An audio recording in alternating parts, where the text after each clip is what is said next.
আপনি জীবনে সুখী হতে চান কি চান না সেটা পুরোটা নির্ভর করে আপনার উপরে।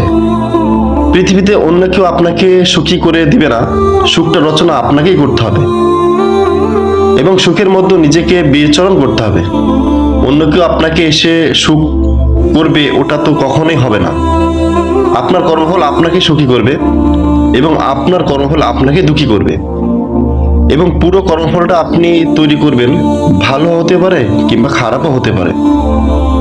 কিন্তু আপনি যদি বলেন যে আপনি জানেন না, না জেনে করেছেন, বিশ্বাস করা যাবে না। সুখ একমাত্র আপনি নিজেরটা নিজেই রচনা করেন, আর দুঃখ আপনি রচনা করেন। কারণ অপকর্মগুলো করলে দুঃখ আসবে, সুকর্ম করলে আপনি সুখী হবেন, পুরোটাই আপনার উপরে নির্ভর করে। আশা করি কথাগুলা বুঝতে পেরেছেন। সামনের দিনে যারা বিভিন্ন অপকর্মের সাথে জড়িত আছেন বা সুখী হওয়ার প্রচেষ্টায় আছেন কিন্তু বিভিন্ন মদ জুয়া বা হাজার খেলার সাথে জড়িত, এগুলো কখনোই সুখ দিতে পারবে না।